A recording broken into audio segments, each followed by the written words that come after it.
Welcome to Immerse Kingdom's reading for Week 15, Day 71. When Athaliah, the mother of King Ahaziah of Judah, learned that her son was dead, she began to destroy the rest of the royal family. But Ahaziah's sister, Jehosheba, the daughter of King Jehoram, took Ahaziah's infant son, Joash, and stole him away from among the rest of the king's children, who were about to be killed. She put Joash and his nurse in a bedroom, and they hid him from Athaliah, so the child was not murdered. Joash remained hidden in the temple of the Lord for 6 years, while Athaliah ruled over the land. In the 7th year of Athaliah's reign, Jehoiada the priest summoned the commanders, the Kerite mercenaries, and the palace guards to come to the temple of the Lord. He made a solemn pact with them and made them swear an oath of loyalty there in the Lord's temple. Then he showed them the king's son. Jehoiada told them, "This is what you must do. A third of you who are on duty on the Sabbath are to guard the royal palace itself. Another third of you are to stand guard at the sewer gate, and the final third must stand guard behind the palace guard. These 3 groups will all guard the palace. The other 2 units who are off duty on the Sabbath must stand guard for the king at the Lord's temple. Form a bodyguard around the king and keep your weapons in hand. Kill anyone who tries to break through. Stay with the king wherever he goes."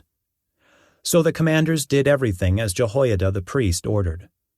The commanders took charge of the men reporting for duty that Sabbath, as well as those who were going off duty. They brought them all to Jehoiada the priest, and he supplied them with the spears and small shields that had once belonged to King David, and were stored in the temple of the Lord. The palace guards stationed themselves around the king, with their weapons ready. They formed a line from the south side of the temple, around to the north side, and all around the altar. Then Jehoiada brought out Joash, the king's son, placed the crown on his head, and presented him with a copy of God's laws. They anointed him and proclaimed him king, and everyone clapped their hands and shouted, "Long live the king!" When Athaliah heard the noise made by the palace guards and the people, she hurried to the Lord's temple to see what was happening.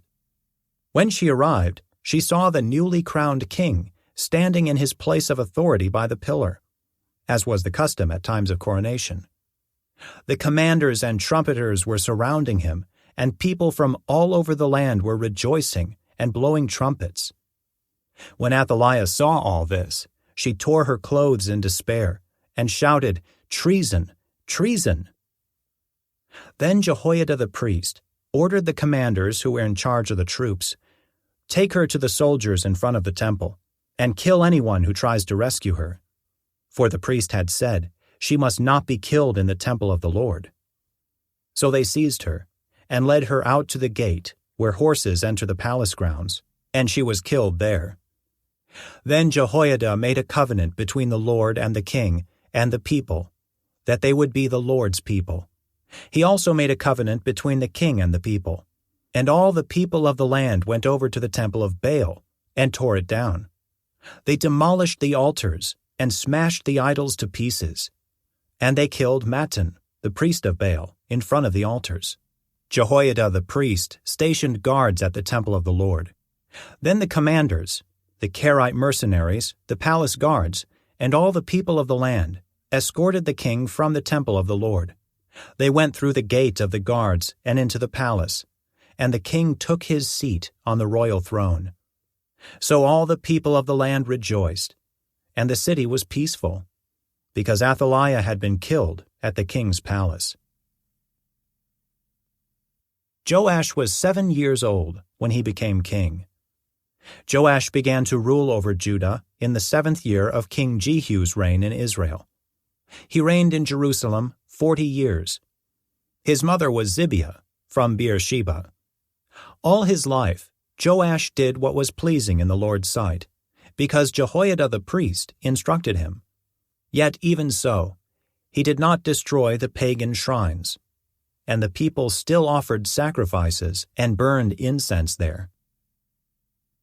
One day King Joash said to the priests, collect all the money brought as a sacred offering to the Lord's temple, whether it is a regular assessment, a payment of vows, or a voluntary gift. Let the priests take some of that money to pay for whatever repairs are needed at the temple. But by the 23rd year of Joash's reign, the priests still had not repaired the temple. So King Joash called for Jehoiada and the other priests, and asked them, "Why haven't you repaired the temple? Don't use any more money for your own needs. From now on, it must all be spent on temple repairs." So the priests agreed not to accept any more money from the people, and they also agreed to let others take responsibility for repairing the temple. Then Jehoiada the priest bored a hole in the lid of a large chest and set it on the right-hand side of the altar at the entrance of the temple of the Lord. The priests guarding the entrance put all of the people's contributions into the chest. Whenever the chest became full, the court secretary and the high priest counted the money that had been brought to the Lord's temple and put it into bags.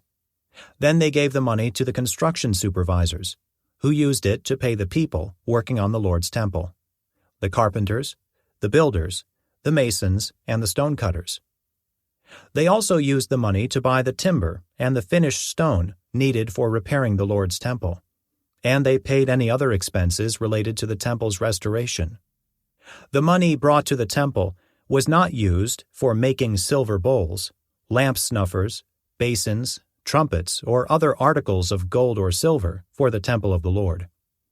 It was paid to the workmen, who used it for the temple repairs. No accounting of this money was required from the construction supervisors, because they were honest and trustworthy men. However, the money that was contributed for guilt offerings and sin offerings was not brought into the Lord's temple. It was given to the priests for their own use. About this time, King Hazael of Aram went to war against Gath and captured it. Then he turned to attack Jerusalem. King Joash collected all the sacred objects that Jehoshaphat, Jehoram, and Ahaziah, the previous kings of Judah, had dedicated, along with what he himself had dedicated. He sent them all to Hazael, along with all the gold in the treasuries of the Lord's temple and the royal palace. So Hazael called off his attack on Jerusalem. The rest of the events in Joash's reign and everything he did are recorded in the book of the history of the kings of Judah. Joash's officers plotted against him and assassinated him at Beth Millo on the road to Silla. The assassins were Josachar, son of Shimeath, and Jehozabad, son of Shomer, both trusted advisors. Joash was buried with his ancestors in the city of David. Then his son, Amaziah, became the next king. Jehoahaz, son of Jehu, began to rule over Israel in the 23rd year of King Joash's reign in Judah. He reigned in Samaria 17 years, but he did what was evil in the Lord's sight. He followed the example of Jeroboam, son of Nebat, continuing the sins that Jeroboam had led Israel to commit. So the Lord was very angry with Israel, and he allowed King Hazael of Aram and his son Ben-Hadad to defeat them repeatedly. Then Jehoahaz prayed for the Lord's help, and the Lord heard his prayer, for he could see how severely the king of Aram was oppressing Israel. So the Lord provided someone to rescue the Israelites from the tyranny of the Arameans. Then Israel lived in safety again, as they had in former days. But they continued to sin, following the evil example of Jeroboam. They also allowed the Asherah pole in Samaria to remain standing. Finally, Jehoahaz's army was reduced to 50 charioteers, 10 chariots, and 10,000 foot soldiers. The king of Aram had killed the others, trampling them like dust under his feet. The rest of the events in Jehoahaz's reign, everything he did and the extent of his power, are recorded in the book of the history of the kings of Israel. When Jehoahaz died, he was buried in Samaria. Then his son, Jehoash, became the next king. Jehoash, son of Jehoahaz, began to rule over Israel in the 37th year of King Joash's reign in Judah. He reigned in Samaria 16 years. But he did what was evil in the Lord's sight. He refused to turn from the sins that Jeroboam son of Nebat had led Israel to commit. The rest of the events in Jehoash's reign and everything he did, including the extent of his power and his war with King Amaziah of Judah, are recorded in the book of the history of the kings of Israel. When Jehoash died, he was buried in Samaria with the kings of Israel. Then his son, Jeroboam II, became the next king. This concludes today's Immerse reading experience. Thank you for joining us.